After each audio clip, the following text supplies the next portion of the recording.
Dua lagi tu. Nang dua je lah. Dari dua je. Kamu ini macam ni.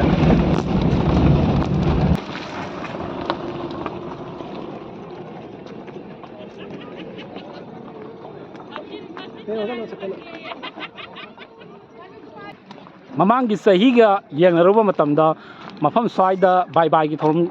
yawba lakpa si sangsi khara makai handabagi mongde o fange adubo mafam sida laiba bye bye gi thorum yawba laiba sing yamna nena tana ingna singna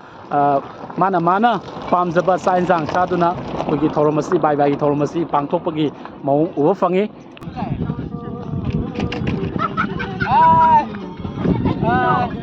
kari mateo no to biri sibo Iya namanya lomba mana takut amaga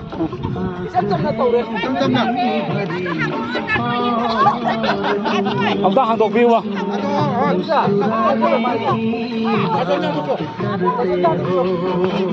kasi ako'y bye-bye ki sahi nungay ba wabutu nungay re wabutu wow sini pidik hawarni nala kasta nungay hawra nala ani akan ba mamu corona si lahaning bro lahaning da bro laning de laning de lahaning da ko si nungay thoge na laktabu sunu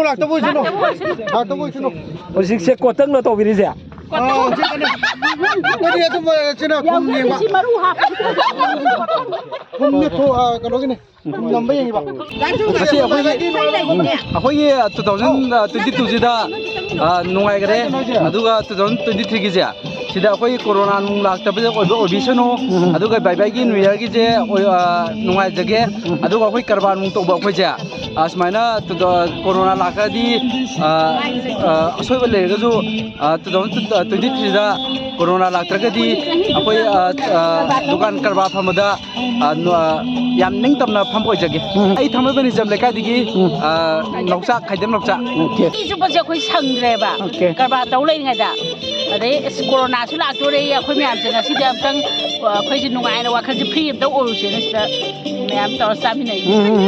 hojiksi anoba sahi lakpa se sida kari haibi ninge anoba sahi lakpa se tek ta kaidana myam se laina tina se yoroktana akhoi masen se akhoi tawi ba taibung sintha se fazana pa akhoi ji tek ta kaidana lai ba do happy new year ta haibi happy new year anoba sahi jida lakpa jida sekita nungai thaba tek ta kaidana lai ba laina tina laktaba corona laktaba orasano koilar kotang se dum ha ju haide yen angoba ma okay